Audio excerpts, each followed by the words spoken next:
আপনারা জানেন যে আমরা ভোটার তালিকা হালনাগাদ করেছি। 31শে অক্টোবর পর্যন্ত যাদের বয়স 18 বছর হয়েছে তাদেরকে অন্তর্ভুক্ত করে একটা ভোটার তালিকা করা হয়েছে, যেটাতে ইনশাল্লাহ আমরা সামনের দিনগুলো নিয়ে এগিয়ে যাব। আমি তাদের সংখ্যাটা বলি: 12,76,95,183, 12,76,95,183।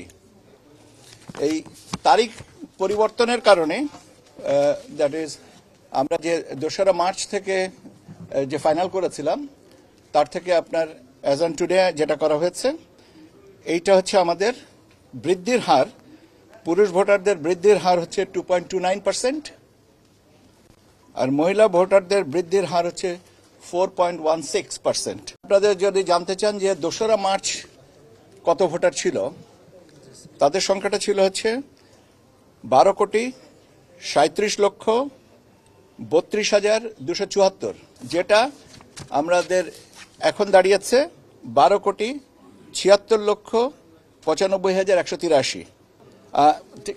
এই সংখ্যাটা টোটাল সংখ্যাটা বললাম। এখন পুরুষের ভোটারদের সংখ্যা হচ্ছে 6,48,14,907, 6,48,14,907।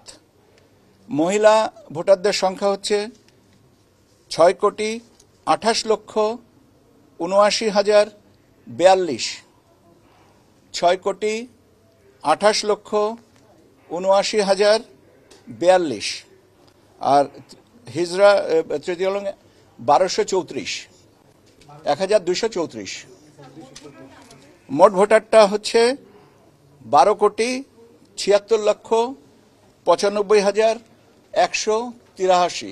এভাবে আমরা টোটালটা বলেছি। এখন স্পেসিফিক এরিয়া তো আমরা বলতে পারবো, কিন্তু সেটা নিয়ে বড় কথা না। কথাটা হচ্ছে যে প্রথমত বাড়ি বাড়ি আমরা যেটা মনে করি সেটা হচ্ছে যে বাড়ি বাড়ি যাওয়া, এবং নির্বাচনে যে আমরা বিভিন্ন সময় যে আপনার ভোটার তালিকাভুক্তির জন্য উদ্বুদ্ধকরণ এবং প্রচার প্রচারণা আপনাদের মাধ্যমে তাদেরকে জানানো ইত্যাদির প্রেক্ষাপটে এটা বেড়েছে বলে আমরা বিশ্বাস করি।